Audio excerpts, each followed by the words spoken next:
ईरानी राष्ट्रपति रईसी की helicopter crash में मृत्यु के बाद अंतर्राष्ट्रीय संबंधों में, अंतर्राष्ट्रीय खबरों में निसंदेह चर्चा बनी रही। सबसे पहले तो चर्चा इस बात को लेकर थी कि बड़े ही संदेहास्पद तरीके से हेलीकॉप्टर क्रैश में उनकी मृत्यु हुई, क्योंकि वो अजरबैजान में थे। पहला पॉइंट ये उठा कि अगर अजरबैजान, चूंकि अजरबैजान इजराइल के काफी करीब माना जाता है। आपको याद होगा अजरबैजान और आर्मीनिया के युद्ध में इजराइल ने अजरबैजान की मदद की थी, यहाँ तक कि खुफिया या इंटेलिजेंस शेयर भी दोनों के बीच है। तो ऐसे में अजरबैजान की यात्रा, और खासकर जब बहुत ही खराब मौसम था, तो ऐसे में वो हेलीकॉप्टर क्यों गया और साथ में जो दो हेलीकॉप्टर थे वो सेफ क्यों हो गए, एक ये चर्चा का विषय है। अभी इसकी जांच होनी है कि वास्तव में ये क्रैश एक कॉन्स्पिरेसी थी या नेचुरल घटना थी। लेकिन फिर भी रईसी की मौत के बाद हमें यूपीएससी के हिसाब से या हमें न्यूज़ को एनालाइज करना पड़ता है कि आखिर इसका इम्पैक्ट क्या पड़ेगा। तो सबसे पहली बात, अगर हम ईरान को देखें, ईरान की इंटरनल पॉलिटिक्स और उसकी जो एक तरह से पॉलिटिकल सिस्टम है उसको देखें, तो सबसे पहले हमें पता होना चाहिए कि ईरान में जो सुप्रीम है, जो सुप्रीम लीडर है, उसका नाम है अयातुल्लाह अली खुमैनी। वो सुप्रीम लीडर है। एक तरह से जो टॉप पे हैं वो खुमैनी साहब हैं। अब जब खुमैनी साहब हैं तो इसका मतलब यह है कि अगर हम जब सुप्रीम लीडर हैं तो सुप्रीम लीडर का मतलब यह है, आप सबको थोड़ा बैकग्राउंड में जाना होगा। 1979 में ईरान में रेवोल्यूशन होता है, इस्लामिक रेवोल्यूशन होता है, और इस इस्लामिक क्रांति के बाद वहां का पूरा सत्ता परिवर्तन, अप्रोच बदल जाती है। और तब यहां आपने सुना होगा पहली बार अयातुल्लाह रूहुल्लाह खुमैनी साहब 1979 में सुप्रीम लीडर बन गए, और 1989 में इनकी मृत्यु के बाद तब से ही अयातुल्लाह अली खुमैनी यहां सुप्रीम लीडर हैं और यही टॉप लीडर हैं ईरान में जो सुप्रीम। अब देखिए, जैसे अगर कोई भी बड़ा निर्णय लेना है, आप एक तरह से कहिए कि किसी भी सर्विस मैटर पर, इंटेलिजेंस मैटर पर, सब में सुप्रीम लीडर ही एक जनरल एडमिनिस्ट्रेशन का कर्ता धर्ता होता है। तो ये इनके उस पे है, और उसके बाद तब जाकर एक लोकतांत्रिक पद्धति से चयन होता है राष्ट्रपति का, और यही राष्ट्रपति थे रईसी। ये मैंने केवल इसलिए समझाया कि अयातुल्लाह खुमैनी सुप्रीम लीडर हैं, जो बिग बॉस है वो यहाँ है। सारा जो इंटरनल, खासकर वहां की जो डोमेस्टिक, अगर आप पॉलिटिक्स को देखें तो सुप्रीम लीडर ही सब कुछ करता धरता होता है।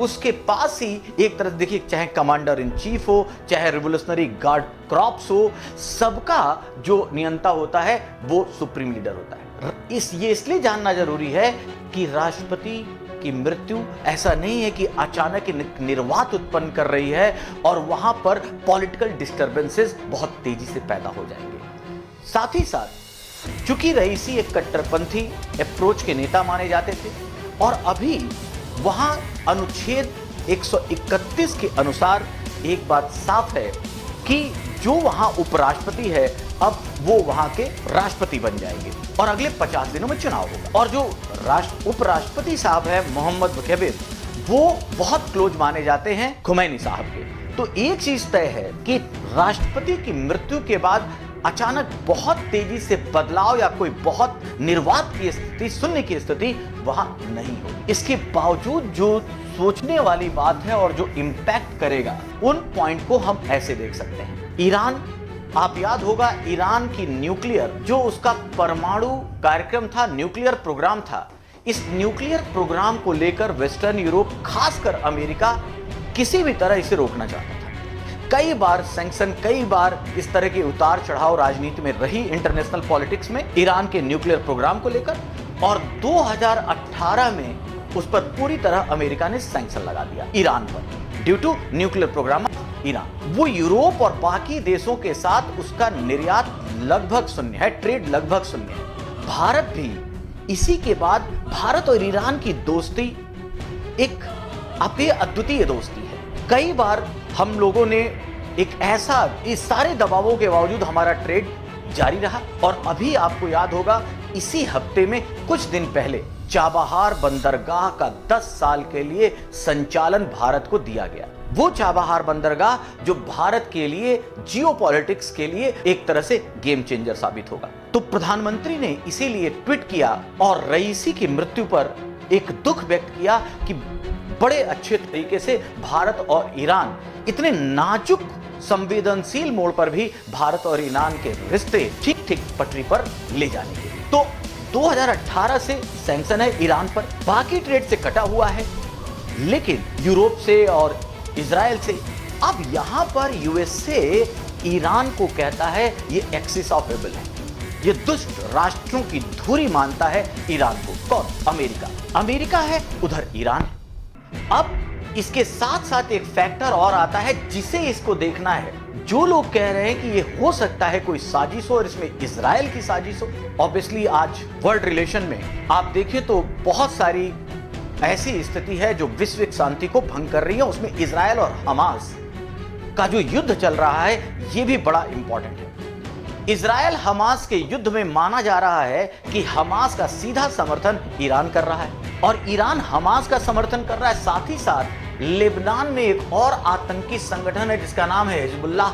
हिजबुल्लाह को भी समर्थन ईरान करता है और ये दोनों के दोनों क्या है, इजराइल के खिलाफ सीधे सीधे जिम्मेदारी लेते हैं अटैक। आज लाल सागर, रेड सी में जो सीरिया से हाउदी विद्रोही हैं वो भी जो हमला कर रहे हैं उसको भी माना जाता है कि ईरान का समर्थन है। इसका मतलब है सबसे पहले अगर कोई भी ऐसी चीज, कोई भी ऐसी न्यूज, कोई भी ऐसा एक कंफर्मेशन कि इसके पीछे साजिश है, हमारी वर्ल्ड रिलेशन की शांति को पटरी से उतार सकता है। इन सबके पीछे अगर कोई ऐसी बात आई तो इजराइल और ईरान के बीच की तल्खी और बढ़ेगी और ये सारी जो चीजें चल रही हैं, खासकर हमास इजराइल युद्ध, वो और बड़ा हो सकता है। रेड सी में वार और तगड़ा हो सकता है। तो एक तरफ तो ये हुआ कि वैश्विक शांति के लिए ये एक सोचने वाला अलार्मिंग सिचुएशन है। दूसरा पॉइंट, पहला पॉइंट हमारी वर्ल्ड जो पीस है उसको लेकर, दूसरा पॉइंट है वर्ल्ड ट्रेड को लेकर, ग्लोबल सप्लाई चेन को लेकर। आप सब जानते होंगे कि ये ईरान ओपेक कंट्री का बड़ा ही शीर्ष मेंबर है। आज भी वर्ल्ड जो भी ऑयल प्रोडक्शन है उसके आउटपुट में तीसरे नंबर पर ईरान है। लगभग 3 मिलियन बैरल पर डे ये ऑयल प्रोड्यूस करता है। जब ऐसी बात होगी, और ये बात अलग है कि वेस्टर्न यूरोप से लेकर, अमेरिका से लेकर और इंडिया का भी अभी ईरान के साथ जीरो ऑयल इंपोर्ट है। In spite of all that, China 90% जो इंपोर्ट, ईरान का जितना प्रोडक्शन है उसका 90% जो एक्सपोर्ट होता है वो ईरान को होता है। तो जब ये सप्लाई चेन, अगर यहां की पॉलिटिक्स, क्योंकि जब पॉलिटिकल या पॉलिटिक्स अनस्टेबल होती, जब राजनीति में ऐसा उथल पुथल होता है तो ऑब्वियसली इकोनॉमी क्या होगी, डिस्टर्ब होगी। और यहां पर ऑयल प्रोडक्शन अगर प्रभावित हुआ, इसके बाद ऑयल सप्लाई अगर प्रभावित हुई, तो जो सप्लाई चेन है, वैसे ही इजराइल हमास युद्ध, यूक्रेन रशिया युद्ध, पहले ग्लोबल डिप्रेशन चला, उसके बाद कोविड आ गया, उसके बाद Russia Ukraine war, Israel Hamas, इन सब के बाद अगर कोई ऐसी दुर्घटना होती है तो ऑयल सप्लाई डिस्टर्ब होगी और ऑयल सप्लाई तो पूरी इकोनॉमिक चेन जो है वो डिस्टर्ब होने लगेगी। गोल्ड महंगा होगा, निवेशकों का इंटरेस्ट होगा, इस तरह की कई बातें आने लगेंगी जो वर्ल्ड इकोनॉमी के लिए बेहतर नहीं है। नंबर 3, जो तीसरी बात है वो हमें इस तरीके से समझना है कि उस पूरे जो वेस्ट एशिया है, उस वेस्ट एशिया के रिलेशन, जो आप देखें तो एक तरफ अरब से लेकर बाकी जितने मुस्लिम राष्ट्र हैं, उन्होंने फिलिस्तीन के इशू पर हमास को खासकर इनडायरेक्ट समर्थन किया, लेकिन ईरान डायरेक्ट और एक तरह से उसने मिलिट्री मदद की भी बात कही। तो ऐसे में अगर कोई भी ऐसा डिस्टर्बेंसेस होता है तो मैं पहले ही कह चुका हूं कि इस एरिया की शांति खासकर डिस्टर्ब हो सकती है। उसके अलावा जो चौथा पॉइंट हमें भारत के संदर्भ में, जैसा मैंने पहले कहा, भारत और ईरान की दोस्ती अद्वितीय है। एक तरफ न्यूक्लियर प्रोग्राम के बाद बहुत ऐसे कारणों से जब यह कहा जाने लगा कि ईरान जो है पूरी इस की शांति को डिस्टर्ब कर रहा है। अंततः हमने भी अपना ऑयल इंपोर्ट मना कर दिया, लेकिन इसके बावजूद अभी भी हमारे ईरान के बीच कुछ बेसिक ट्रेड हैं, ये जीरो नहीं हुआ। चाबहार बंदरगाह पर जब हमारा एग्रीमेंट हुआ, अमेरिका के डिप्टी स्पीकर जो उप प्रवक्ता हैं विदेश मंत्रालय के, उन्होंने धमकी दी कि कोई भी ईरान के साथ अगर समझौता और ट्रेड करता है तो ये अच्छी बात नहीं है। लेकिन हमारे विदेश मंत्री ने भी फिर एस जयशंकर साहब ने सीधा जवाब दिया कि ये हमारी दोस्ती अलग है, हम ये करेंगे। तो इसका मतलब रईसी जी के पीरियड में जो हमारे ताल्लुकात थे वो बहुत विषम परिस्थितियों के बावजूद एक सम बने रहे, अच्छे बने रहे, और इसीलिए प्राइम मिनिस्टर ने तुरंत दुख व्यक्त किया कि एक बहुत बेहतर दोस्त उन्होंने खो दिया। अब अभी ये समय है, क्योंकि जो इंटरनेशनल सिनेरियो है उसमें बहुत सारी ऐसी घटनाएं हैं जिसके कारण थोड़ी सी कोई भी एक उत्तेजना बड़ी डिस्टर्बेंसेस पैदा कर देती है। रईसी की मौत में अगर कोई भी ऐसा जिक्र आता है कि इसमें किसी विदेशी अमेरिका या इजराइल का हाथ होता है, और भगवान ना करे हो, लेकिन अगर ऐसा होता है तो आने वाले समय में बहुत सारी ऐसी संभावना है कि जो आक्रामकता है इस क्षेत्र में वो और बढ़ी मिलेगी। क्योंकि खुमैनी और खासकर जैसा मैंने कहा कि जो अब मोहम्मद मुकबेर साहब जो उपराष्ट्रपति हैं, जो राष्ट्रपति कार्यकारी बन चुके, 50 दिन में वहां चुनाव होने होंगे, चूंकि अनुच्छेद 131 ईरानी संविधान का ऐसा कहता है, ये भी कट्टरपंथी माने जाते हैं, ये भी खुमैनी साहब के बहुत करीब हैं। तो कोई जब रिटेलिएशन होता है उत्तेजना में, और जब आप क्रोधित होते हैं तो कोई भी विवेकपूर्ण कार्य नहीं होता, और अगर ऐसा होगा तो पूरे वैश्विक स्तर पर इस घटना को बहुत ही शालीनता, धैर्यपूर्वक और विवेकपूर्ण तरीके से देखना चाहिए, और इस पे कोई भी ऐसे मैसेज, कोई भी ऐसा स्टेटमेंट नहीं दिया जाना चाहिए जिससे हमारी वैश्विक शांति बेपटरी हो।